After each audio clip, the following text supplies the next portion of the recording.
আসসালামু গাইস।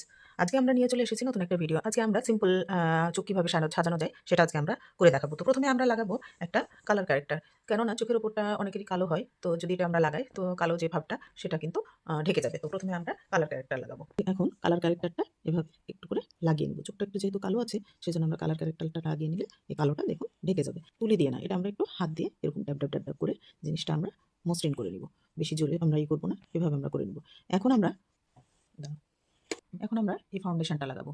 তো এটা লাগাবো বন্ধ, দেখতেই পাবে। এখন আমরা ফাউন্ডেশনটা দিয়ে দিয়েছি। এখন আমরা এরকম করে একটু ড্যাব করে আমরা ব্লেন্ড করে নিব।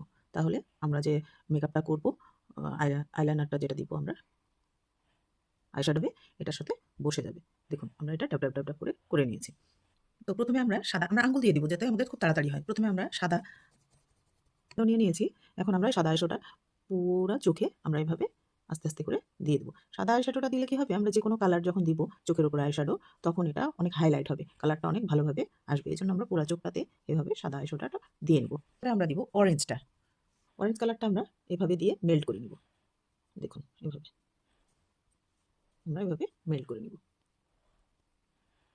এখন আমরা যে ড্রেস পরবো সেই ড্রেসের সাথে ম্যাচ করে আমরা এই বেসটা, চোখের বেসটা দিব।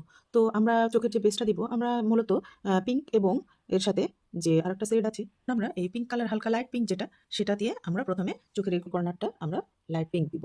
পুরো চোখটা দিয়ে দিব না, আমরা চোখের এই যে শেপটা যেটা কাট ক্রিজ অংশ আছে সেই অংশটাতে আমরা এইভাবে পিঙ্ক কালার এটা হাত দিয়ে ভালো করে মেল্ট করে দিব। গ্রিন কালার তুলি দিয়ে দিব, কেননা আমাদের এটা কর্নার পোর্শনে যাবে। গ্রিনটা এভাবে আস্তে আস্তে করে মেল্ট করে দিব। আমরা যত মেল্ট করব তত জিনিসটা হাইলাইট হবে। এভাবে মেল্ট করছি। আমরা পুরোটাতে দিব না, আমরা বেশি অর্ধেকটাতে দিব। দেওয়ার পরে আমরা পিঙ্কটা আবার এগেন দিয়ে দিব।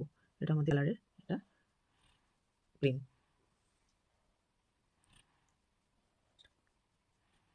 আমরা আবার গোলাপিটাকে আরেকবার হাইলাইট করব। এই গোল্ডেন কালারটা উপর দিয়ে লাইন করে দিব। এখান থেকে আমরা গোল্ডেনটা একদম ভ্রুর কর্নার পর্যন্ত চলে আসবো গোল্ডেন দিয়ে, এবং এটা উপর দিকে একটু করে মেল্ট করে দিব। আমরা সাদা দিয়ে কর্নারটা একটু হাইলাইট করব। এইভাবে আমরা একটু কর্নারটাকে হাইলাইট করব যাতে আমাদের চোখটা আর একটু গর্জিয়াস লাগে। এখন আমরা লাইনার দিয়ে দেবো। তো লাইনার দেওয়ার নিয়মটা হচ্ছে, চোখের পাপড়িটা যদি আমরা একটু টেনে ধরি তাহলে জিনিসটা ফিনিশিং একদম ভিতর থেকে, ভ্রুর নিচের থেকে হবে।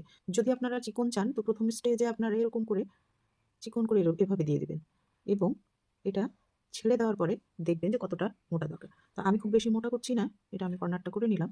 এখন আমরা এভাবেই করে নেবো। এখন এই কর্নারটা আমরা কীভাবে কী করবো, এখান থেকে চলে আসবো, এখান থেকে আমরা টেনে চলে আসবো নিচের দিকে চোখের কর্নারের নিচের দিকে। এখন এভাবে আমরা জিনিসটা কমপ্লিট করে দেবো। আর আমরা এই জায়গাটা একটু ছুঁচলো করে দেবো। তাহলে আমাদের চোখের এই যে লাইনারটা যেটা, সেটা আমাদের কমপ্লিট হয়ে গেছে। এখন আমরা নিচের লাইনে কাজ করব। আমরা অর্ধেকে আমরা গোলাপি দিয়ে আমরা এই নিচের কাজটা সম্পূর্ণ করব। এদিকে যেহেতু আমরা সবুজ দিয়েছি, কর্নারে আমরা যেহেতু সবুজ দিয়েছি, সেই জন্য আমরা কর্নারটা সবুজ দিয়ে এটা আমরা অর্ধেকটা ফিল আপ করব। দেখুন আমাদের চোখ সাজানো কমপ্লিট। দেখুন চোখটা কেমন লাগছে, দেখুন ওপর নিচ সব সমান হয়েছে। আপনাদের কাছে ভালো লাগে তাহলে লাইক, শেয়ার, সাবস্ক্রাইব করবেন। আর যদি আমাদের সাথে যোগাযোগ করতে চান তাহলে অবশ্যই কমেন্টে যোগাযোগ করবেন। আল্লাহ হাফেজ।